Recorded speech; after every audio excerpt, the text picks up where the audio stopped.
secara eksploratif apa-apa yang ada pada kalangan hijabi, dalam hal ini yang direpresentasikan oleh Prof. Jalal. Kemudian tadi kebanyakan pertanyaan memang kita harapkan fokus pada poin-poin yang kami sampaikan tadi. Jadi pertama ada tadi Pak Rao mengangkat bahwa ada tafwidun nusus, ideologi menyebabkan dalil-dalil itu dibengkokkan dan dibelokkan ke sana kemari. Itu mohon diberikan tanggapan yang serius. Sebab kita begini, memotong-motong perkataan ulama, memotong-motong teks, lalu kemudian membawa itu kepada apa yang kita ingin giring orang ke sana, itu kan satu permasalahan sebenarnya. Dipertanyakan kredibilitas dan integritas ilmiah kita. Kalaupun setelah itu kita tidak setuju dengan perkataan Imam Masyudi, tidak mengapa. Kita kan diajar di bangku kuliah, kita diajar sampai di sini kita diajar bahwa silakan menganalisa setelah itu. Perkataan Imam Masyudi bahwa Ali bin Abi Thalib termasuk dalam ayat tersebut tetapi dia tidak khusus, itu mohon dipampang secara menyeluruh, secara sempurna. Habis itu silahkan menganalisa. Setuju tidak setuju itu urusan belakangan, tapi jangan dipotong seperti itu.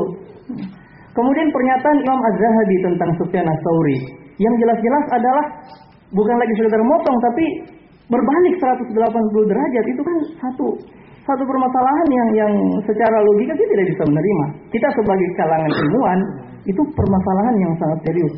Seandainya kita di bangku kuliah itu tidak mendapatkan metode-metode penelitian ilmiah, kita bisa mungkin saja kita bisa terima, tapi kita kan orang-orang yang paham tentang persoalan metodologi ilmiah dalam menyampaikan pendapat-pendapat orang lain. Kemudian tentang permasalahan yang ya kadang kita membesar-besarkan. Tergantung konteks permasalahannya Pak, kalau saya. Kalau dia permasalahannya memang tidak pantas untuk eksplorasi, kita tidak eksplorasi. Tapi permasalahan kita ini bukan permasalahan yang kecil. Kenapa? Ini berkaitan dengan kredibilitas sahabat Rasulullah SAW. Itu permasalahannya.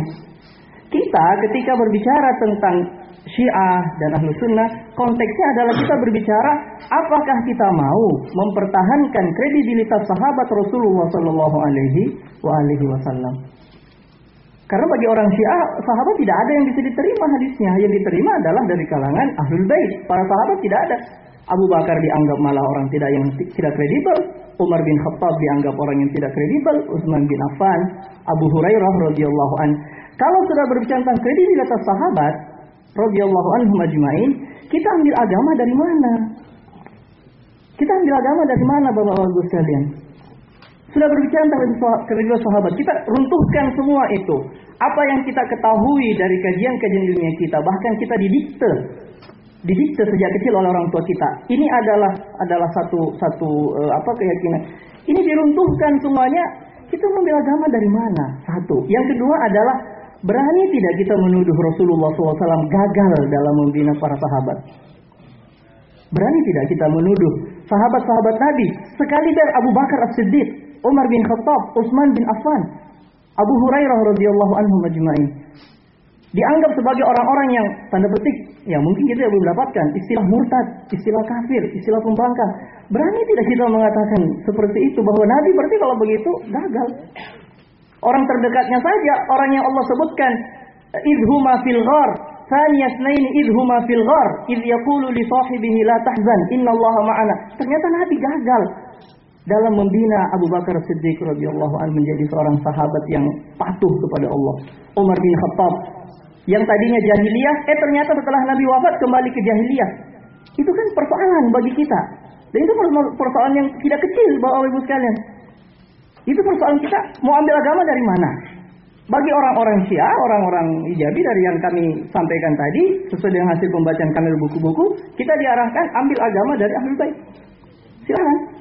Itu orang Syiah berpikir begitu. Kita mengambil agama dari seluruh sahabat. Ahlul Bait bagi kita bukan orang-orang yang dibenci. Kita cinta kepada Ali bin Abi Thalib. Kita cinta kepada Hasan bin Ali. Kita cinta kepada Husain bin Ali. Tetapi yang kita tidak suka adalah mendikotomikan antara para sahabat tersebut radhiyallahu anhum ajmain, kemudian menyalahkan yang kita tidak suka itu. Kita salahkan Abu Bakar. Jadi kalau kita mau selamat, terserah kita mau pilih. Kita mau terima seluruh sahabat, atau kita mau hanya ambil sebahagian sahabat dan menyisihkan sahabat yang lain. Ya terserah kita. Jadi ini bukan persoalan yang ringan bagi kami. Dia bukan persoalan yang kecil karena berkaitan dengan persoalan agama. Yang terakhir adalah tentang Tadi sendiri Kang Jal juga sampaikan bahwa memang secara metodologi hadis dalam sunnah dan syiah itu ada perbedaan. Hanya masalahnya begini, bahwa yang kita dapatkan di buku-buku dan tulisan Kang Jal adalah yang selalu diangkat metodologi sunnah, yang dipakai selalu rujukan sunnah. Sayangnya rujukan sunnah itu dipotong-potong, kemudian dibengkok-bengkok, dibelok-belokkan. Tidak pernah kita dapatkan yang diangkat adalah dari rujukan Syiah sendiri. Kenapa tidak diangkat kitab Al-Kafi? Kenapa tidak diangkat kitab Wasailus Syiah? Kenapa tidak diangkat semua buku Biharul Anwar? Tidak diangkat semua itu supaya kita betul-betul fair kalau kita mau meneliti. Kecuali kalau kita cari sendiri seperti yang Pak tadi katakan, kita eksplorasi di internet, kita eksplorasi. Ada kok situs-situs buku-buku Syiah yang menampilkan buku-buku Syiah, banyak, kita bisa eksplorasi. Dari situ kita dapatkan, oh ternyata Syiah itu beragamanya kayak begini. Ajaran itu seperti ini. Cuma saya yang ditampilkan kepada kita adalah dari semua seakan-akan kita diserang. Ini loh, orang Sunni itu berpikir kayak begini tentang sahabat. Kalau memang betul-betul mau fair, tampilkan teks-teks Syiah, apa agama Anda itu apa. Supaya kita tahu, kita saling lihat yang mana yang benar. Kalau betul-betul kita mau berbicara secara fair. Jangan kita, itu bagi saya metode yang tidak cocok. Kita ingin menyalahkan orang, kita pakai dari dia, tapi kita potong-potong yang dia yakini. Habis itu kita bilang, ini loh agama Anda itu. Ya. Ini tidak benar agama Anda. Kenapa ulama Anda sendiri yang bilang, saya kalau tidak paham, saya bisa, oh betul ya. Dan saya yakin teman-teman, sebagian teman-teman di Jawa juga begitu. Anda tidak bisa mengkaji apa yang disampaikan oleh Kang Jalal kan ketika disampaikan, Anda bisa, oh betul ya begitu ya. Tapi coba Anda buka sendiri apa yang disampaikan itu, Anda akan tahu bahwa ternyata ada yang dipotong-potong, ada yang dibengkok-bengkok dan sebagainya. Jadi seperti itu. Kalau persoalan metodologi berbeda, memang pasti berbeda. Cuman kita mau fair. Silahkan kita fair, kita buka sama-sama apa yang menjadi agama dalam keyakinan atau prinsip dalam Sunni dan apa yang menjadi prinsip dalam Syiah berdasarkan buku-buku yang ada. Mohon terakhir tentang Syiah dulu dan Syiah yang sekarang. Saya ikuti kajiannya Pak Prof Quraisy di Unhas ketika membuat buku tentang pendekatan, walaupun Pak Rauf mengatakan bahwa itu adalah omong kosong. Berjalan berdampingan. Prof Quraisy mengatakan bahwa sudahlah kita lupakan yang lalu, kita jalan lihat yang ada sekarang, kita pandang ke depan. Saya mau seperti itu, makalah saya maunya seperti itu. Seandainya kita mau, tapi saya mau kita jujur. Kita jujur. Orang-orang Syiah, oke, Anda stop bicara tentang sahabat. Berani tidak? Jangan caci maki sahabat. Kalau mau lebih praktis lagi, saya sudah mengusulkan, jangan adakan peringatan hari Asyura yang mencaci maki sahabat. Kalau kita mau berani, silakan kita stop di sini, kita jalan berdampingan ke depan. Tapi kalau Anda terus jalankan, kita tidak bisa seperti itu. Anda mencaci maki kita, habis itu Anda bilang, Anda diam saja, saya caci maki. Itu kan tidak fair kalau begitu kan? Jadi ya, sudahlah kalau kita mau betul, Syiah beda dengan Syiah sekarang, kita mau terima itu. Tapi sayangnya fakta tidak mengatakan seperti itu.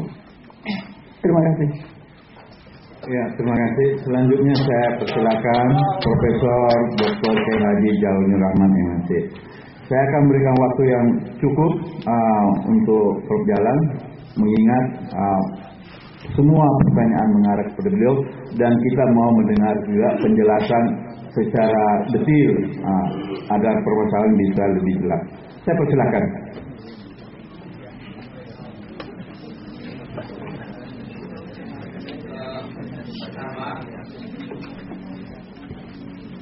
Saya kira pertama harus saya tunjukkan dulu metode saya dalam menjawab pertanyaan. Saya setuju bahwa hanya pertanyaan-pertanyaan yang sangat substansial yang akan saya tanggapi dalam keterbatasan waktu sekarang ini. Jadi tidak pertanyaan sampai mendetail. Jawaban yang agak mendetail mungkin bisa saudara dapatkan nanti ketika saya presentasi tentang disertasi saya. Termasuk misalnya, dan pada tempat itu pasti saya keburu menyebutkan sumber-sumbernya. Itu yang pertama prinsip saya. Dan menurut saya pertanyaan-pertanyaan yang substantif dari Ustaz Rahmat itu sudah saya jawab.